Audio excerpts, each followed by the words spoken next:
Iran America Israel ಯುದ್ಧಕ್ಕೆ ತಾತ್ಕಾಲಿಕ break ಬಿದ್ದಿದೆ. 5 ದಿನ ಕದನ ವಿರಾಮವನ್ನು ಘೋಷಣೆ ಮಾಡಿದ್ದಾರೆ ಡೊನಾಲ್ಡ್ ಟ್ರಂಪ್ ಅವರು. ಇರಾನ್ನ ವಿದ್ಯುತ್ ಸ್ಥಾವರಗಳ ಮೇಲಿನ ದಾಳಿ ಮುಂದೂಡಿಕೆಯಾಗಿದೆ. ಹಾರ್ಮೋಜ್ ಜಲಸಂಧಿ ಮೇಲಿನ ನಿರ್ಬಂಧ ತೆರವಿಗೆ ಅಮೆರಿಕ ಗಡುವನ್ನು ಕೊಟ್ಟಿದೆ. 48 ಗಂಟೆಯ ಒಳಗೆ ಹಾರ್ಮೋಜ್ ಜಲಸಂಧಿಯನ್ನ ತೆರವು ಮಾಡಬೇಕು, ಹಡಗುಗಳ ಸಂಚಾರಕ್ಕೆ ಅವಕಾಶ ಮಾಡಿಕೊಡಬೇಕು ಅಂತ ಗಡುವನ್ನು ನೀಡಲಾಗಿದೆ. ಆದರೆ ಇದ್ದಕ್ಕಿದ್ದಂತೆ 5 ದಿನ ಕದನ ವಿರಾಮವನ್ನು ಘೋಷಿಸಿದ್ದಾರೆ ಡೊನಾಲ್ಡ್ ಟ್ರಂಪ್. ಇರಾನ್ನ ಉನ್ನತ ನಾಯಕರೊಂದಿಗೆ ಮಾತುಕತೆ ನಡೆದಿರುವಂತಹ ಸಾಧ್ಯತೆ ಇದೆ. ಆದರೆ ಇರಾನ್ ಕಡೆಯಿಂದ ಬರ್ತಾ ಇರ್ತಕ್ಕಂಥ ಮಾಹಿತಿ ಏನು ಅಂದ್ರೆ, ಅಮೆರಿಕ ಹೇಳ್ತಾ ಇರೋದು ಸುಳ್ಳು. ಅಮೆರಿಕ ಕದನ ವಿರಾಮವನ್ನು ಘೋಷಣೆ ಮಾಡಿದ್ದೀನಿ ಅಂತ ಹೇಳ್ತಾ ಇರೋದೇ ಸುಳ್ಳು. ಅಮೆರಿಕವನ್ನ ನಾವು ನಂಬೋದಿಲ್ಲ ಅಂತ ಖಮೇನಿ ಸೈನ್ಯ ಹೇಳ್ಕೊಂಡಿದೆ.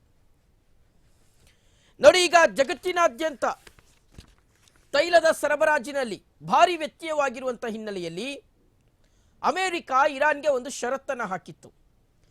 48 ಗಂಟೆಗಳ ಒಳಗಾಗಿ ಹಾರ್ಮೋಜ್ ಜಲಸಂಧಿಯನ್ನ ತೆರವು ಮಾಡಬೇಕು, ಅಲ್ಲಿ ವಿಧಿಸಿರ್ತಕ್ಕಂಥ ನಿರ್ಬಂಧವನ್ನ ಸಡಿಲಗೊಳಿಸಬೇಕು, ತೈಲ ಹೊತ್ತಂತಹ ಟ್ಯಾಂಕರ್ಗಳು ಮತ್ತು ಹಡಗುಗಳಿಗೆ ಅವಕಾಶವನ್ನ ಮಾಡಿಕೊಡಬೇಕು ಅಂತ ಹೇಳಿತ್ತು. ಆದರೆ ಅದಕ್ಕೆ ಪ್ರತಿಯಾಗಿ ಇರಾನ್ ನಾವು ಮಾಡೋದಿಲ್ಲ ಅಂತ ಹೇಳಿತ್ತು. ಒಂದು ವೇಳೆ ನೀವೇನಾದರೂ ತೆರವು ಮಾಡಿಲ್ಲ ಅಂದ್ರೆ,